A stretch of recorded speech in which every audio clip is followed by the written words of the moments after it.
Social మీడియాలో యాక్టివ్గా ఉండే హీరోయిన్స్లో సమంత ఒకరు. సినిమాలు ఉన్నా లేకున్నా ఈమె మాత్రం నెట్టింట ఎప్పుడూ సందడి చేస్తూనే ఉంటారు. తన పర్సనల్స్తో పాటు సినిమాలు, ఆరోగ్య సూత్రాలకు సంబంధించిన విషయాలను ఫాలోవర్స్తో షేర్ చేసుకుంటూనే ఉంటారు.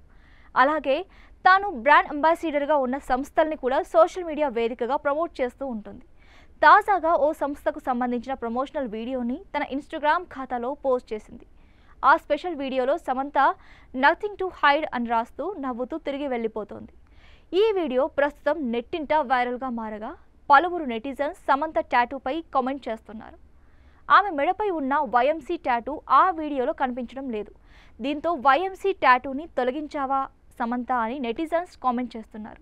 కొందరేమో మేకప్తో కవర్ చేసినట్లున్నారని అభిప్రాయపడుతున్నారు. సమంత హీరోయిన్గా వచ్చిన ఫస్ట్ మూవీ ఏ మాయ చేసావే. గౌతమ్ మీనన్ దర్శకత్వం వహించిన ఈ సినిమాలో నాగచైతన్య హీరో. 2010లో రిలీజ్ అయిన ఈ లవ్ స్టోరీ ఆ ఏడాది సూపర్ హిట్స్లో ఒకటిగా నిలిచింది. ఫస్ట్ మూవీనే బ్లాక్ బస్టర్ హిట్ కావడంతో దీనికి గుర్తుగా సమంత వైఎంసీ అంటే ఏ మాయ చేసావే అనే టాటూను వేయించుకుంది. ఈ టాటూ తనకు చాలా స్పెషల్ అని పలు ఇంటర్వ్యూస్లో చెప్పింది.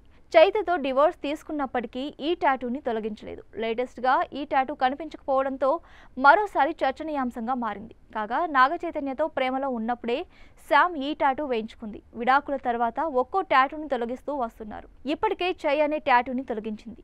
సమంత కెరీర్ విషయానికి వస్తే విజయ్ దేవరకొండ హీరోగా నటించిన ఖుషీ తర్వాత మరో తెలుగు మూవీలో నటించలేదు. అయితే తన సొంత బ్యానర్ ట్రాలాలా మూవింగ్ పిక్చర్స్ పై ఆమె నిర్మించిన ఫస్ట్ మూవీ శుభం మే 9న రిలీజ్ అయింది. ఇందులో గెస్ట్ రోల్ ప్లే చేసింది. ప్రస్తుతం Rakt Brahmand, the bloody Kingdom అనే వెబ్ సిరీస్తో పాటు మా ఇంటి బంగారం అనే సినిమా చేస్తున్నారు సమంత.